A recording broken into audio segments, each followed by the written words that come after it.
আসসালামু আলাইকুম। সবাইকে আমন্ত্রণ জানিয়ে আজকের ভিডিও শুরু করছি। আমার আজকের রেসিপি সেহরি স্পেশাল দই কাতলা। সেহরিতে অনেক সময় খাবার খেতেই ইচ্ছা করে না, কিন্তু এই রেসিপিটা ভাতের সাথে থাকলে নিশ্চয়ই খেতে মন চাইবে। তো চলো ভিডিওটা শুরু করা যাক। প্রথমে একটা প্যানে সয়াবিন তেল দেওয়া হয়েছে।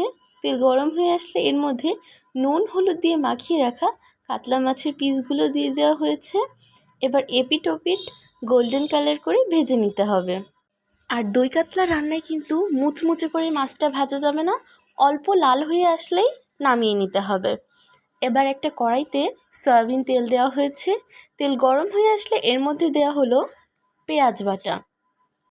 পেঁয়াজ বাটা ভালোভাবে বেশ কিছুক্ষণ সময় ধরে ভেজে নেওয়ার পর এর মধ্যে দিয়ে দেওয়া হচ্ছে তেজপাতা আর সঙ্গে শুকনো মরিচ। এগুলো দিয়ে ভালোভাবে কিছুক্ষণ নেড়েচেড়ে মশলা কষিয়ে নিতে হবে। সাথে কিন্তু সামান্য পরিমাণে লবণও দেওয়া হয়েছে। এবারে একটা পেস্ট বানিয়ে নিতে হবে। মিক্সিতে কয়েকটা কাজু বাদাম বেশ কয়েকটা দেওয়া হয়েছে। সাথে দেওয়া হয়েছে 1 চামচ মৌরি আর 2 চামচ পোস্ত।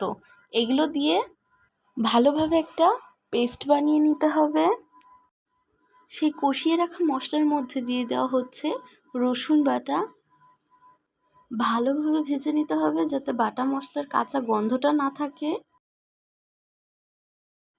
দেখো মাছগুলো তো ভাজা হয়ে গিয়েছে, কিন্তু বেশি কড়া করে ভাজা হয়নি, একটু লাল লাল হয়ে গেলেই তুলে নেওয়া হয়েছে।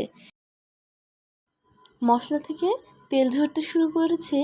এখন এর মধ্যে দেওয়া হলো সেই পেস্টটা। এটা দিয়ে ভালোভাবে নেড়েচেড়ে মিশিয়ে নিতে হবে। এবার দেখো গ্রেভির কালারটাই একদম পুরোপুরি চেঞ্জ হয়ে গেছে। বেশ অনেকক্ষণ ধরে মশলা কষিয়ে নেওয়া হয়েছে। এবার দিয়ে দিচ্ছি রান্নার মূল আকর্ষণ দই কাতলা রান্নায় দই তো দিতেই হবে। ভালোভাবে নেড়েচেড়ে মশলাটা কষিয়ে নিতে হবে। এ পর্যায়ে দেওয়া হলো পানি। পানিটা দিয়ে ভালোভাবে বলক তুলে নিতে হবে। বলক উঠে গেলেই এর মধ্যে একে একে ভেজে রাখা মাছগুলো দিয়ে দিতে হবে। একে একে সব মাছ দিয়ে ঢাকনা দিয়ে দিতে হবে। ঢাকনা দিয়ে 10 মিনিট পর আবারও ঢাকনা তুলে নিতে হবে। মাঝে একটু নেড়ে দেওয়া হয়েছিল। ব্যাস, ঘি আর গরম মশলা দিলেই তৈরি হয়ে যাবে দই কাতলা। ভিডিওটি কেমন লাগলো কমেন্ট করে জানিও। আমার চ্যানেলে নতুন হয়ে থাকলে সাবস্ক্রাইব করে পাশে থেকো। বন্ধুদের মাঝে আমার ভিডিওটি শেয়ার করো।